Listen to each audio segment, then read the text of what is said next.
जय श्री कृष्णा दोस्तों। हर हर महादेव। कैसे हैं आप सब? स्वस्थ और सुरक्षित होंगे। दोस्तों, आज मैं अपने वीडियो में बात करने वाली हूँ, यदि सोमवार का दिन देखा जाए, आप सभी जानते हैं भोलेनाथ को समर्पित होता है, भोलेनाथ की पूजन करते हैं। कई महिलाएं हैं जो पशुपति व्रत कर रही हैं और कई कार्यों में उन्हें सफलता मिल रही है। आज मैं पशुपति व्रत की जो मैंने पहले वीडियो बना चुकी हूँ और अभी भी बताने वाली हूँ कि यदि पशुपति व्रत आप किसी भी समस्या के लिए करते हैं, यदि बच्चों का संबंध नहीं हो पा रहा, नहीं जम पा रहा, या पढ़ाई में, कैरियर में आप चाहते हैं, कोई विशेष पढ़ाई कर रहे हैं बच्चे, उनमें सफलता पाएं, कोई नौकरी के लिए, कोई बिजनेस के लिए, तो आप 5 पशुपति व्रत अवश्य कर देखें। उसमें आपको बहुत ही सरल विधि से करना होता है। सुबह आप सोमवार के दिन सुबह अभिषेक करें जाकर शिवालय में, और शाम के समय आप कुछ मीठा अपना घर का बना हुआ ले जाएं और वहां जाकर आपको फिर से पूजन करना है। 6 दीपक रख के ले जाना है शुद्ध घी के, 5 दीपक वहां रख के आने हैं। फिर से जो सुबह की थाली है वही लेके जाना है, पूजन करना है। और जो आपने प्रसाद ले गए हैं उसके 3 हिस्से करने हैं। 2 हिस्से भोलेनाथ के जो शिवालय में है वहां रख के आ जाए, और 1 हिस्सा आप घर में लेके आ जाएं। जब आए घर में, बाहर घर के मेन गेट पर राइट हैंड पर आप दीपक प्रज्वलित कर दें, अपने मन की कामना करते हुए अंदर जाएं और सबसे पहले वह प्रसाद जो आपने 1 हिस्सा लेकर आए हैं स्वयं खाएं, उसके साथ ही आप भोजन कर लें। बस बहुत ही सरल विधि है। और 5 सोमवार जब आपके पूरे हो जाते हैं, उसके बाद आपको 1 नारियल, और आप चाहें तो 108 आपको यदि अक्षत के दाने चढ़ाना है तो वह चढ़ा सकते हैं। बिलपत्र मिल जाए तो बिलपत्र चढ़ा सकते हैं। और 1 नारियल, जो भी आप 11, 21, 51 जो भी आप अपने मन से रखना चाहते हैं, श्रद्धा से दक्षिणा रखना चाहते हैं, रखें और प्रभु से कामना करें कि मेरी मन की जो भी इच्छा है वह पूरी करें। मनोकामना अपनी प्रभु के आगे विनती करें और आ जाएं। बस इतना ही करना है आपको।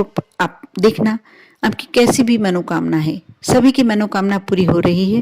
पूरा विश्वास है मुझे कि प्रभु आपकी भी मनोकामना पूरी करेंगे।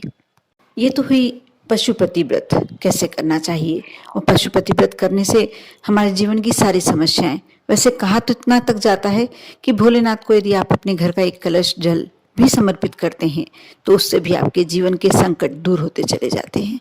लेकिन कुछ फिर भी आप उपाय कर सकते हैं। यदि आप बहुत बड़ी समस्या से घिरे हुए हैं, पैसे आपके पास धन बिल्कुल भी नहीं है, और आप कर्ज से इस बुरी तरीके से घिर चुके हैं कि आपका पूरा खर्च नहीं निकल पा रहा, दिन रात आप परेशान रहते हैं, तो आप अवश्य भगवान भोलेनाथ के मंदिर में शरण ले लें। अवश्य जाएं और जो मैं उपाय बताने जा रही हूँ आगे, वह उपाय कर देखें। आप जानते ही हैं कि भोलेनाथ का जो अभिषेक करता है उसका जीवन के सारे कष्ट दूर होते चले जाते हैं। इसमें भी एक प्रकार होता है कि आप घर में शिवलिंग, पार्थिव शिवलिंग बनाकर पूजन करें। यदि सोमवार को चाहें तो सोमवार को कर सकते हैं, या कोई विशेष तिथि जैसे शिवरात्रि हुई, प्रदोष हुआ, उसमें आप घर में शिवलिंग बनाकर अभिषेक करें। और शाम पड़ने से पहले, शाम के समय ही आप उन्हें विसर्जित करिए आएं। या नहीं कर सकते हैं, पास में कहीं जल का स्थान नहीं है, बहता हुआ जल नहीं है, तो आप अपने घर के गमले में भी विसर्जित कर सकते हैं। बस ध्यान आपको ये रखना है कि आप तुलसी के गमले में विसर्जित ना करें, या कोई बाल्टी में, आप घर की बाल्टी में स्वच्छ जल भर लें और उनमें भी विसर्जित कर सकते हैं। बाद में किसी वृक्ष के नीचे, बड़े वृक्ष के नीचे उस जल को आप डालकर आ सकते हैं। कभी भी दूसरे दिन भी ये कार्य कर सकते हैं। ये तो हुई पार्थिव शिवलिंग की बात। अब मैं शिवालय का जो उपाय बताने जा रही हूँ आप वह कर सकते हैं। और शिवालय से ज़्यादा, शिवालय जाना तो बहुत ही अच्छा है, भगवान के दर्शन हो जाते हैं, पूजन होती है, अभिषेक करते हैं, आप जल चढ़ाते हैं, जो भी करते हैं, दीपक लगाते हैं। लेकिन यदि आपके आसपास कहीं पीपल के वृक्ष के नीचे शिवलिंग विद्यमान है, या बरगद के वृक्ष के नीचे शिवलिंग विद्यमान है, तो आप यह उपाय अवश्य कर देखें। आपको करना यह है कि अक्षत आपको सोमवार की सोमवार करना है, और कम से कम 5, 7, 11 इस प्रकार आपको यह उपाय करना ही होगा। कोई बड़ी समस्या के लिए, कोई विशेष मनोकामना के लिए आप यह उपाय करते हैं, और मैं तो कहूँगी कि जो कल सोमवार पड़ रहा है आप उसी से शुरू कर दीजिए। आप देखना आपके 2 सोमवार होते होते आपके जीवन के संकट कैसे धीरे धीरे धीरे धीरे आपकी जिंदगी से दूर चले जाते हैं। आप अक्षत, जो चावल के दाने होते हैं, 1 मुट्ठी भरकर आप ले जाएं। बरगद के वृक्ष के नीचे शिवलिंग विद्यमान हो, वहां यदि आपके आसपास हो वहां कर सकते हैं, या पीपल के वृक्ष के नीचे। और यदि दोनों नहीं है तो आप फिर शिवालय में भी कर सकते हैं। आपको चावल के दाने ले आना है। प्रयास करें कि उसमें टूटा फूटा दाना नहीं हो। एक पान का पत्ता ले जाएं। सबसे पहले पान के पत्ते पर लाल चंदन से ओम लिखें, और उस पान के पत्ते को सीधा रखकर जो आप जलारी का स्थान होता है वहां उस पर वो पान का पत्ता रखकर अपने मन की कामना करते हुए जो मुट्ठी भर के चावल ले गए हैं वह रख दें। और थोड़ी देर बाद आप एक कपूर का टुकड़ा अवश्य अपने साथ ले जाना। कपूर के टुकड़े से को जलाकर भगवान शिव की, भोलेनाथ की आरती करते हुए और अपनी विनती करें। कुछ देर वहां बैठें और जो भी मंत्र आपको शिव जी का कंठस्थ हो, कोई सा भी, ओम नमः शिवाय, ओम श्री शिवाय नमस्तुभ्यम, जो भी आपको अच्छा लगता है, मन को भाता है, उस मंत्र का जाप करें। कम से कम 108 बार अवश्य करें। और सोमवार आपको करना ही है ये कार्य। कुछ सोमवार आप चाहें तो संकल्प भी ले सकते हैं कि मुझे 5 सोमवार करना है, 7 सोमवार करना है। इसमें व्रत करना आवश्यक नहीं है।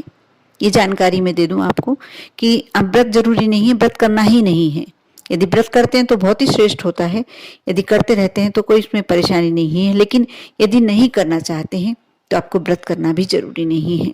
सिर्फ एक इतने, यदि बोलते हैं जो चावल अक्षत भगवान शिव जी को समर्पित करता है, उसके जीवन के सारे कष्ट दूर होते चले जाते हैं और उसके घर में कभी धन लक्ष्मी की, पैसे की कभी कमी नहीं होती।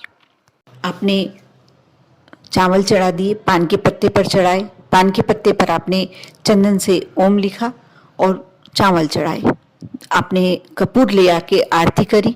उसके बाद जब आप बैठकर जाप कर लिया, आपने मंत्र जाप कर लिया, उसके बाद आप जब घर आने लगे, उसमें से 7 दाने गिनकर आप घर में ले आए और उसे आप चाहें तो अपने घर के मंदिर में पुड़िया बांध कर रख दें, या कोई ऐसे स्थान पर जहां, और उसके बाद जब अगले सोमवार को आप फिर से यही काम करेंगे तो वो जो पहले वाले दाने हैं आप किसी छत पे, अपनी छत पर ऐसी जगह डाल सकते हैं जहां पक्षी चुग लें।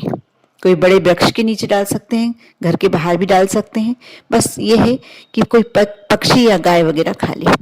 यदि नहीं, आपको ऐसा लगता है कि नहीं, पैर में नहीं आना चाहिए, आप चाहे तो गाय की रोटी जो देते होंगे उसमें भी रख कर दे सकते हैं। आप इस कार्य को एक बार कर कर देखें। आप देखना आपके जीवन के कैसे संकट दूर होते हैं।